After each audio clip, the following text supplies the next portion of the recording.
caminado, que se ha ensuciado los zapatos caminando, este México profundo. Déjame saludar al maestro Francisco Paco Cruz, periodista de larga trayectoria, más de 47 años en el periodismo, eh, autor de una larga lista de libros. Le recomiendo sus dos más recientes, Las Damas del Poder y García Luna, el Señor de la Muerte, orgullosamente miembro de esta familia sin censura, mientras me tomo un suerito, mi querido Paco, porque la caminadita que nos aventamos me hizo recordar que aquí en Sonora no importa si es octubre, es más, al paso que vamos en Navidad, vamos a andar en shorts acá en Sonora. Está bueno el calorcito. Desde acá te mando un abrazo, mi querido Paco.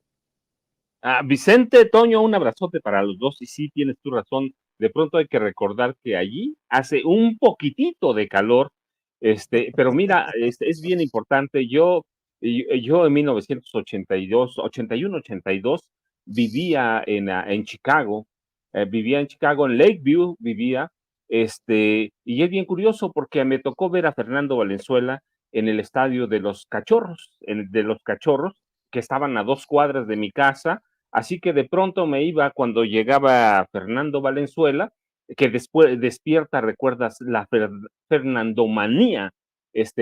Nadie conocía a Choaquila, así que yo me subía a los bleachers, pues no me subía a los bleachers, son arriba, punto, ¿sí? Los bleachers, que es la parte más alta de los estadios de béisbol, no todos, pero y me compraba una cerveza, un hot dog, y allí me tocó ver a Fernando Valenzuela. Hasta entonces nadie sabía que era Choaquila, que es un pueblo muy pequeño y que ha dado al beisbolista para mí más grande de todos los tiempos en este país.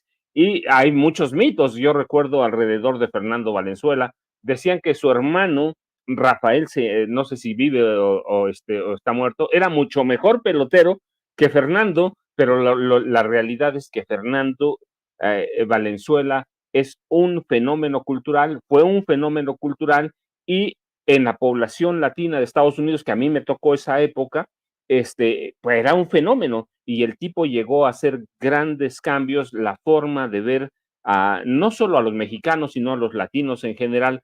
Así que Fernando Valenzuela no solo es un fenómeno deportivo, fue un fenómeno cultural que unió, o que por lo menos despertó la atención hacia grupos de latinos, incluidos los mexicanos. Ese es Fernando Valenzuela, que pone en el mapa, en la vida, hoy en la muerte, a su pueblo, un pueblo Oye, que ha Paco, dado al beisbolista más grande de todos los tiempos en este país, Vicente.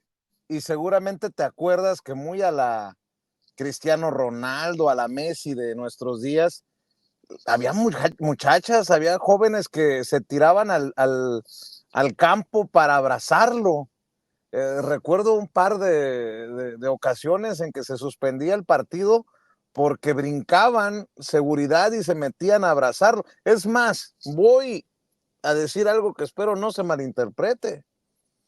Fernando logró que el lucir como mexicano, entre comillas, no fuera considerado feo, no fuera considerado naco, no fuera considerado fuera de lugar, ¿no? Aquel tipo con el cabello largo, aquel muchacho de rasgos indígenas, pues fue aplaudido y reconocido hasta por los que tú quieras. Y lo digo con mucho respeto, porque también veníamos de oleadas, de olas anti-inmigrantes, anti-mexicanas. En los 70s, 80s se viene saliendo del movimiento bracero, los braceros que fueron llevados a Estados Unidos y cómo después fueron rechazados por la sociedad estadounidense, por estos políticos perversos.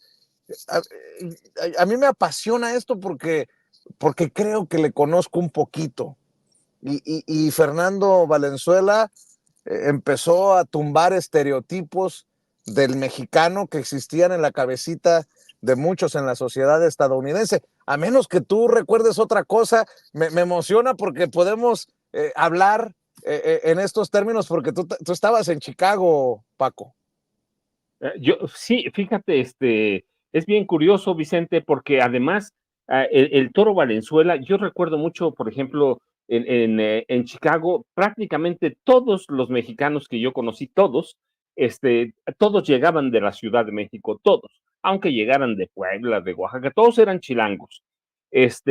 Y Fernando Valenzuela, y este es el fenómeno bien curioso, que sale de una ranchería.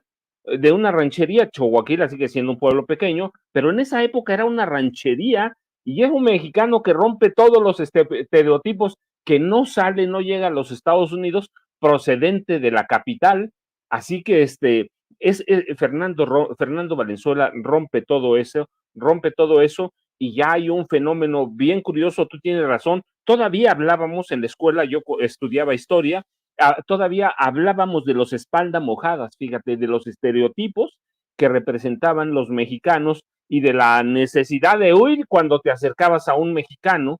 Entre mexicanos pasaba eso, fíjate. Decían que el peor enemigo de un mexicano era otro mexicano. Así que Fernando Valenzuela llega a romper todo eso, esos mitos y esos estereotipos que había en torno a la comunidad mexicana, y yo me siento parte de eso, pues porque vivía ahí. Yo llegué a Chicago en 81, fíjate, llegué el 20 de noviembre, salí de México, y debo haber llegado a Chicago como 4 días después, porque primero pasé a Houston.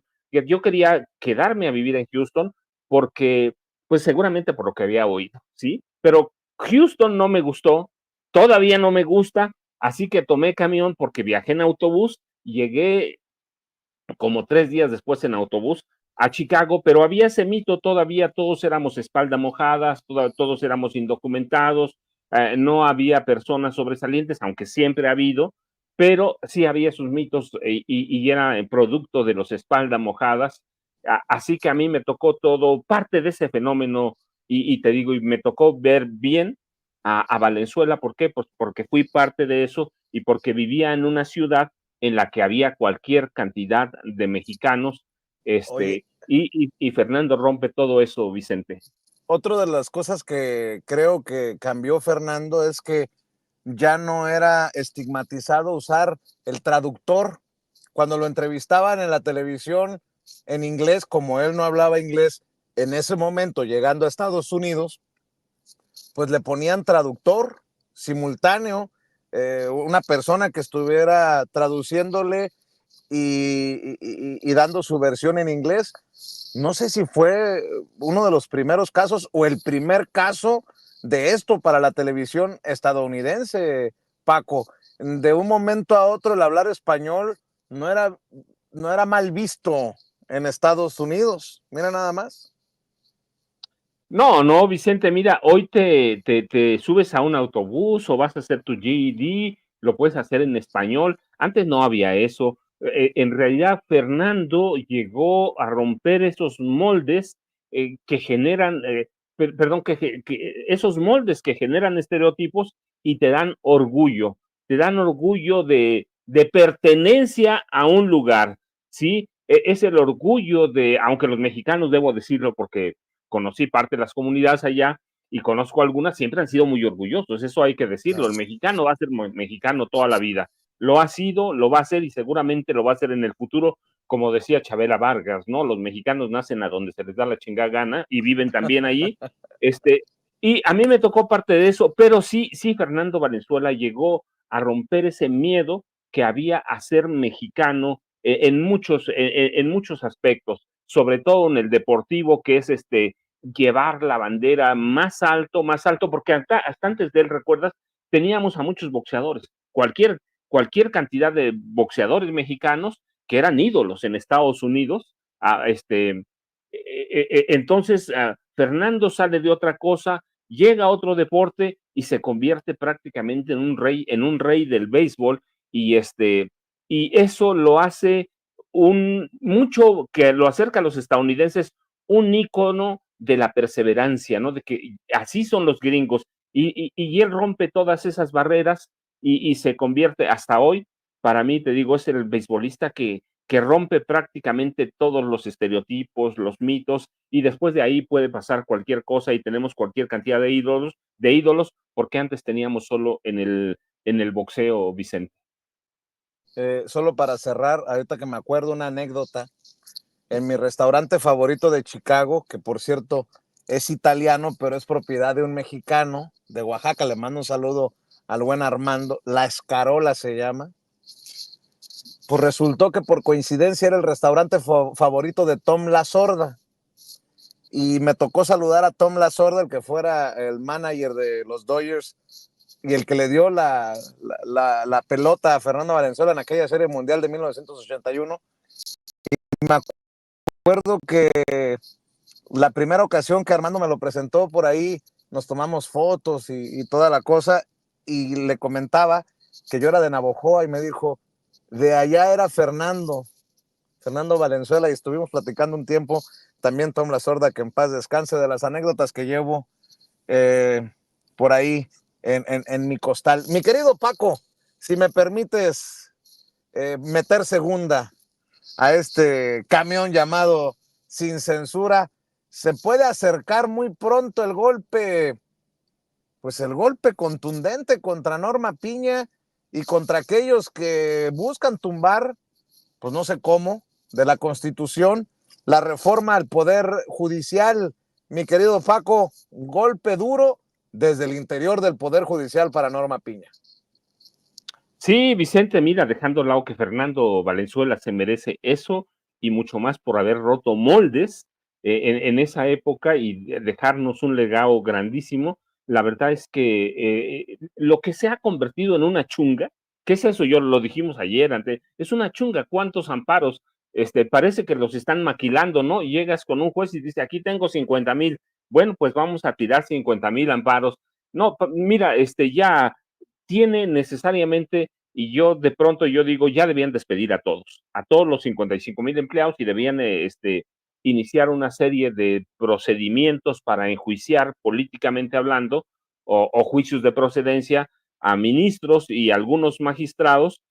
La verdad es que de pronto también hay que entender a la presidenta Claudia Sheinbaum Pardo, al presidente del Senado, de la Cámara de Diputados. Ellos saben que Norma Lucía Peña Hernández y toda su mafia, que deben ser como 2,000 personas, que son las que controlan el Consejo de la Judicatura, la Suprema Corte y el Poder Judicial, van a morir necesariamente en las siguientes semanas. Una, por la aprobación de presupuestos, que ya vimos que le rechazaron ayer, anteayer, un presupuesto. Pero segundo, el único órgano facultado para hablar sobre el proceso electoral del Poder Judicial es el Tribunal Electoral del Poder Judicial de la Federación, y ya hay hasta hoy todos los visos de que en los próximos días el Tribunal Electoral del Poder Judicial de la Federación va a aprobar el proceso electoral,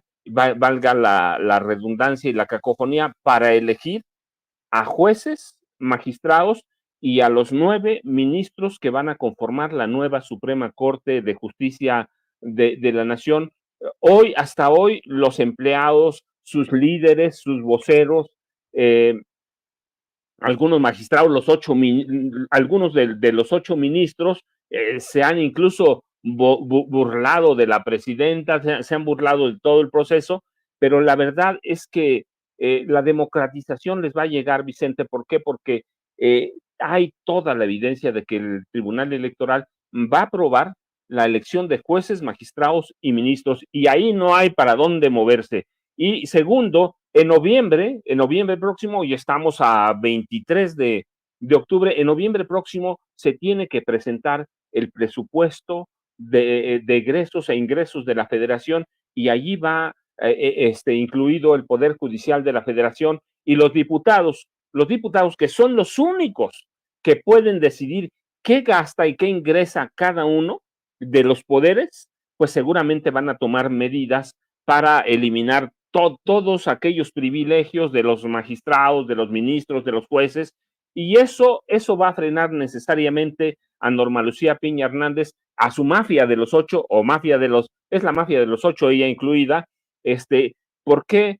Porque sin dinero y luego con el Tribunal Electoral prácticamente en contra, pues van a tener que doblar las manos y van a tener que aceptar que la democratización del Poder Judicial de la Federación del Poder Judicial, es un hecho, y que todas las aberraciones jurídicas que hay ahora, pues se las van a echar en cara en el futuro cercano. Así que ya está próximo, yo digo que es una especie de golpe final a Norma Lucía Piña Hernández. Ella lo sabe, Vicente, por eso se han movilizado aquí, en el extranjero, en todos lados, por eso se han movilizado, porque ya ellos saben que está cerca el golpe final, y el que va a decidir finalmente todo el proceso electoral del Poder Judicial es el Tribunal Electoral, y están a días, Vicente. Ya hoy hay evidencias de que van a aprobar, que ya tienen incluso una ponencia para aprobar un dictamen o un predictamen,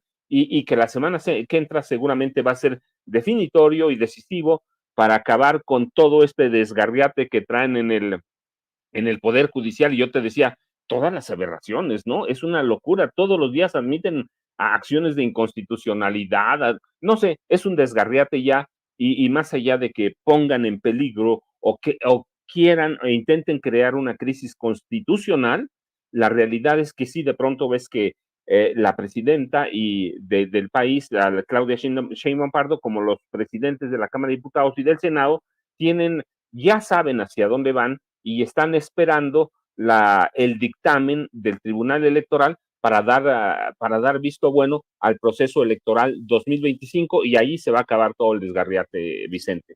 Por cierto, el PT en la Cámara de Diputados insiste, anuncia la demanda de juicio político contra 8 ministros de la Suprema Corte de Justicia de la Nación, incluyendo la ministra presidenta Norma Piña. Vean y escuchen. De los Estados Unidos mexicanos y los artículos 5 al 24 de la Ley de Responsabilidades de los Servidores Públicos. Esta demanda va contra los 8 ministros y ministras que están en desacato y en rebeldía, y que son las cabezas visibles de toda esta guerra jurídica que enfrenta el Poder Ejecutivo y el Poder Legislativo, y en general los mexicanos, es decir, contra los ministros Alfredo Gutiérrez Ortiz Mena, Juan Luis González Alcántara, Luis María Aguilar Morales, Jorge María Pardo Rebolledo, Margarita Ríos Farjat, Javier Lainez Potisek, Alberto Pérez Dañán y la ministra presidenta Norma Lucía Piña Hernández. Consideramos que caen en los extremos que se prevén para un juicio político, toda vez que no han observado los principios de legalidad, lealtad, imparcialidad y eficiencia, han hecho un ataque a las instituciones democráticas del país, al constitucionalismo mexicano y a la forma de gobierno republicano, representativo y federal, y han violado. Por cierto, la diputada de Morena por Guanajuato, Antares Vázquez Alatorre, lanza un reto también en torno a esto de que se necesitan cartas de los vecinos y de lo que se burlaron en Harvard de nuestro país, algo que ha denunciado en la mañanera la presidenta Claudia Sheinbaum. Una intervención muy desafortunada del ministro Gutiérrez Ortiz Mena, que fue a acusarnos también a la Universidad de Harvard. Y fuimos la mofa de la Universidad de Harvard, de la Escuela de Derecho de la Universidad de Harvard, porque el señor no tiene empacho en mentir. Fue a decirles que los requisitos para elegir ministros y ministras eran: 1, casi que no te mueras, y 2, que te den 5 cartas de recomendación tus vecinos. Se rieron afablemente los de Harvard, fuimos la mofa.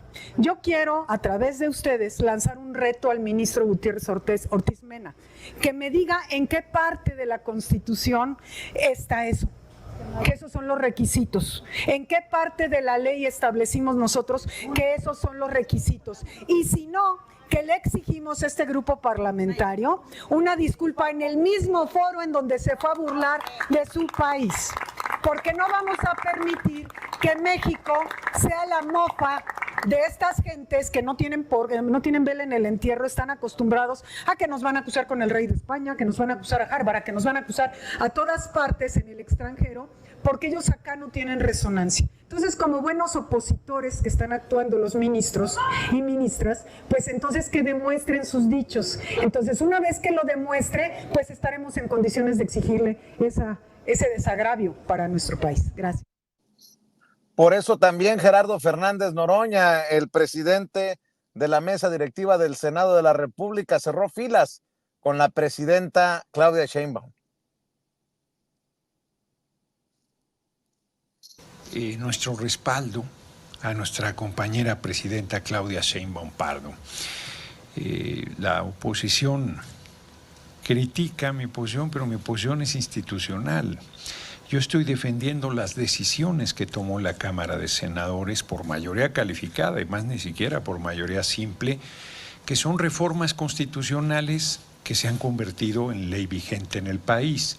Ya está establecido en la Constitución que las personas juzgadoras serán elegidas por el voto universal, secreto y directo, y la derecha y los dueños de los medios de comunicación se empeñan en desinformar, en desorientar, en plantear las cosas de tal manera como si estuviese en discusión el cambio constitucional. O sea, digo, se puede debatir, reflexionar, pero la ley es ley vigente y se tiene que respetar. Y está establecido que el primer domingo de junio de 2025 se elegirán a las personas juzgadoras. Es muy grande, ya muy grande el número de personas juzgadoras que han emitido resoluciones sin ninguna validez legal. Yo he insistido en que el artículo 61 de la Ley de Amparo, en su fracción primera, establece de manera explícita, no permite ninguna interpretación de que no procede el juicio de amparo frente a una reforma constitucional, y la hoy tristemente célebre jueza Juárez, que participó en las protestas en contra, que se manifestó en contra, que injurió al entonces compañero presidente López Obrador y que hoy es la heroína de la derecha, amaga o pretende amagar a la compañera presidenta. Es una majadería política, intelectual, de nulo rigor jurídico. Cualquier estudiante de derecho se avergonzaría de las resoluciones que han venido emitiendo más de una persona juzgadora. Y dentro de cada institución, el INE, por ejemplo, pues hay también diferencia. Y entonces lo que la presidenta del INE, Tadei, planteó, y que ha sido desde mi punto de vista tergiversado, es que va avanzando con lentitud. O un pequeño paréntesis para que el Tribunal Electoral le diga lo obvio: ¿puede alguien detener el proceso electoral? Nadie. Y se da por sentado que hay una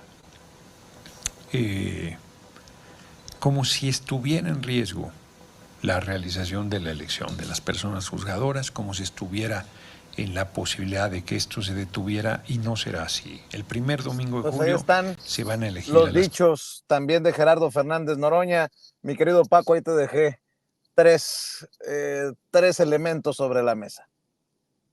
Mira, Vicente, son bien interesantes. Primero, el ministro Alfredo Gutiérrez Ortiz Mena, que si abiertamente va a mentir, va a difundir información falsa a una universidad prestigiosa en Estados Unidos, imaginémonos qué calidad ética, qué calidad moral tiene al emitir sus sentencias, al ocupar una plaza de ministro de la Suprema Corte de Justicia de la Nación. Esa es verdaderamente una vergüenza.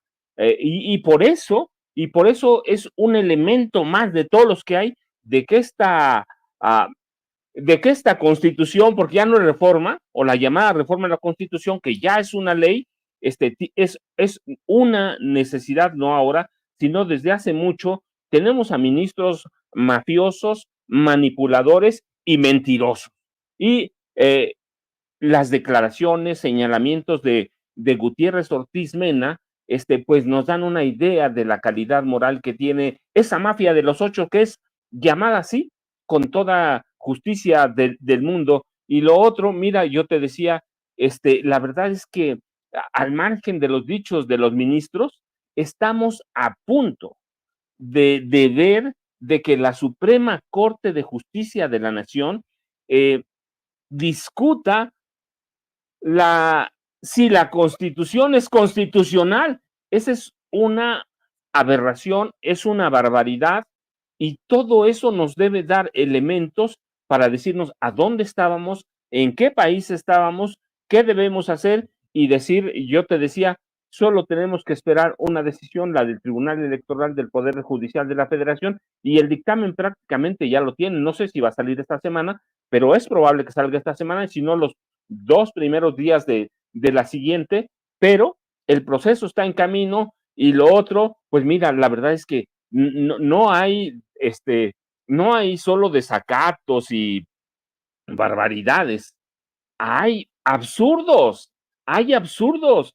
La Suprema Corte de Justicia de la Nación, olvida todo el Poder Judicial, la Suprema Corte de Justicia de la Nación es una caricatura, y los ministros, títeres desesperados por servir o mantener su servicio a los poderes fácticos de este país, Vicente. Así que verdaderamente sí, todo esto es absurdo, y se va a terminar cuando, en el momento que el Tribunal Electoral, como dice Gerardo Fernández Noroña, diga lo que es obvio, que el proceso el proceso electoral judicial sigue adelante, y que el 1 de junio de 2025 tendremos elecciones. Y de pronto, mira, yo digo, sí, el PT tiene razón, sí, urge un proceso para formar un jurado de instrucción para enjuiciar políticamente a los 8 ministros. Se lo merecen, 8 ministros y algunos magistrados, se lo han ganado a pulso, se lo han ganado, y ya debían estar, yo digo, no solo el PT, Morena y el Verde, debían estar ya discutiendo eso abiertamente para quitar el fuero a los 8 ministros y ver a los magistrados mafiosos. Pero, pues te digo, por el otro lado también sí merecen el juicio político, y sí, son una mafia que se va a desbaratar en unos días, en cuanto el Tribunal Electoral del Poder Judicial de la Federación dé el visto bueno para que el INE acelere los trabajos para la elección creo que va a ser el primer domingo de junio de 2025, Vicente. Bueno, para cerrar, comentarios acerca de este achichincle de García Luna, que se convirtió también en miembro del círculo cercano de Norma Lucía Piña, acusado de sus cochinadas. Y por cierto, hablando de cochinadas, también tu opinión acerca de estas declaraciones de Anabel Hernández, que dice que espera que termine en la cárcel Andrés Manuel. ¿Es en serio? A ver, don David. Y hay que colaborar como ofensa. Mira, ya no sé si tomarlo como halago o como ofensa, porque estamos hablando que es la DEA, en buena parte, la que hizo la investigación contra Genaro García Luna, y pues está en el bote. Yo la hice y yo no trabajaba para la DEA. Digamos, la DEA y yo llegamos a algunas conclusiones y el señor está en el bote, ¿no? Es la DEA y el FBI quienes han hecho toda esta investigación impresionante para penetrar al cártel de Sinaloa y llevar al Mayo Zambada a prisión. Y dijéramos, yo no soy de la DEA, pero ojalá tenga tanta eficacia como la DEA y López Obrador pueda terminar en prisión algún día, o profusa justicia. Pienso yo que eso va a ser lo inmediatamente que va a ocurrir, pero esperemos que sea tan eficaz como la DEA y pueda el señor llegar a prisión, que es lo que se merece.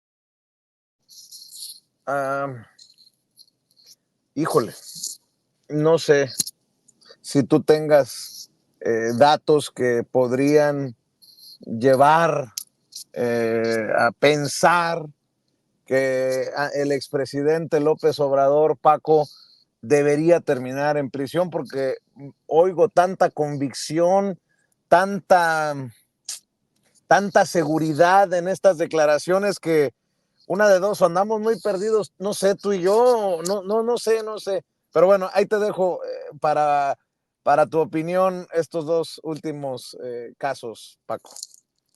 Vicente, ¿nos echamos a reír o nos echamos a llorar? Tú dime.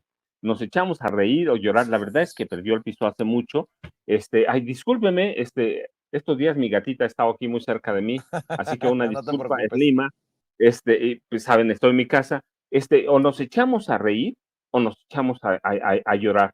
Mira, pero además, déjame decirte, quitándole todo este lado chusco de que ella ya perdió el piso hace mucho, hay una cosa muy clara, se está prácticamente, no trabajo para la DEA, no trabajo para la DEA, no trabajo para la DEA, se están autoinculpando, se está autoinculpando, nadie la está cuestionando ahí de que, oye, tú estás trabajando para la DEA, nadie, ella solita, y cuando uno hace eso por experiencia, Vicente lo sabe, ¿sí? Cuando uno hace eso, se está autoinculpando, no trabajo para la DEA, no trabajo, pero la DEA tiene esto, la DEA tiene esto, y yo no trabajo, pero ellos, no, hombre, eso no es ninguna necesidad, Vicente, eso no es ninguna necesidad. Para mí, uno se está autoinculpando. Pero dos, lo hemos dicho aquí hace mucho, Vicente, hace mucho perdió el piso, hace mucho perdió el piso, pero pues está bien, es Anabel Hernández, ya que hacemos tú. Yo, mira, de pronto vi una entrevista de ella ayer,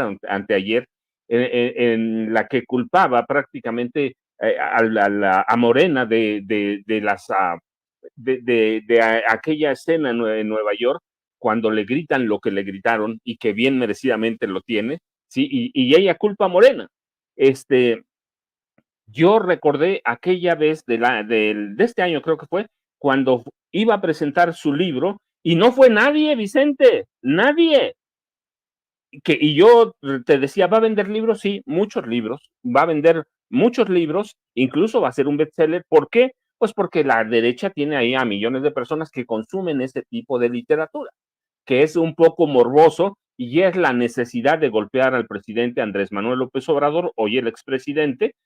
Hay una necesidad imperiosa, pero para mí se está autoinculpando, y está en esa, está traumada como muchos periodistas, Vicente. El problema con el presidente López Obrador, y yo sí lo voy a culpar, la verdad, es que dejó traumados a muchos periodistas, no lo pueden dejar, no lo pueden soltar, no lo van a soltar, no lo van a soltar nunca, no les ganó una vez, les ganó 6 años, les volvió a ganar, y es la única persona, el único político en este país que ha creado un fenómeno político en, eh, histórico.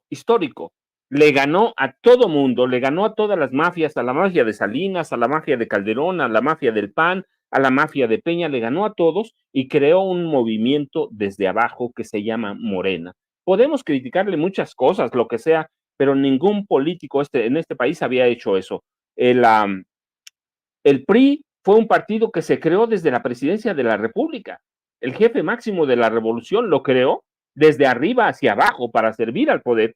López Obrador crea un fenómeno y eso tiene traumados a todos los periodistas, al que tú veas, Loret de Mola, Riva Palacio, al que sea, Vicente. La verdad es que hay que culpar a López Obrador de crear un fenómeno político que ha traumado a toda la vieja clase periodística de este país y a los políticos también. Hay que ver al PAN, hay que ver al PRI. López Obrador va a seguir en la vida de ellos y Anabel nos da un ejemplo de ello, ¿no? López Obrador es una obsesión, se ha convertido en una obsesión para algunos, para muchos periodistas, pero todos aquellos periodistas que Genaro García Luna llamaba ilustrados. Y mira, y hablando de periodistas de ilustrados y de García Luna, ¿tú recuerdas cuando nosotros lo dijimos en su momento, la Suprema Corte de Justicia de la Nación se convirtió en un refugio de la mafia García Luna Calderón? No solo era Ricardo Márquez Blas,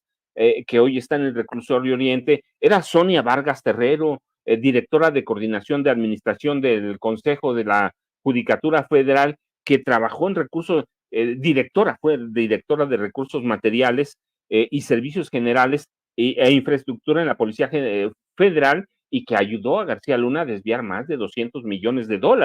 Está María Fernanda Casanueva de Diego, secretaria de Administración del Consejo de la Judicatura Federal. Está la decisión de Norma Lucía Piña Hernández de liberar los recursos a Luis Cárdenas Palomino, de liberar los recursos a Linda Cristina Pereira Gálvez, esposa de García Luna. Luis Cárdenas Palomino, su brazo derecho, su brazo izquierdo, su sombra, todo. Está la decisión de incrustar a gente de la señora Wallace, ¿sí? Entonces, es todo eso. Ricardo Márquez Blas es la consecuencia de haber hecho de la Suprema Corte y del Poder Judicial una cueva de defensa del clan mafioso de Genaro García Luna y Felipe Calderón Hinojosa. La verdad es que yo cuando lo vi ayer en la noche dije, pues, ¿qué nos va a extrañar? Eran delincuentes con García Luna, son delincuentes aquí y están mostrando lo que son, Vicente. Yo espero que Norma Lucía Piña Hernández salga al rato a decir algo sobre una persona que ella contrató personalmente, Vicente. Así que el caso de Ricardo Márquez Blas es la vida de García Luna, una mafia completa, una historia de criminalidad. Sí, mi querido Paco, ¿por qué no cerramos invitando a la audiencia de Sin Censura a tus redes sociales después de invitarlos a que sigan buscando tus dos más recientes libros, Las Damas del Poder y García Luna, el Señor de la Muerte, querido Paco? Vicente, pues yo te mando un abrazote hasta Choaquila, y estás en tierra histórica, la tierra de Mayos y Fernando Valenzuela. Yo ya sabes, @Paco Cruz Jiménez en X, antes Twitter, Francisco Cruz Jiménez en Facebook, y nos vemos mañana, Vicente, como siempre. Muchas gracias. Gracias, Paco, el maestro Francisco Paco Cruz, hablando con nosotros sin censura. Y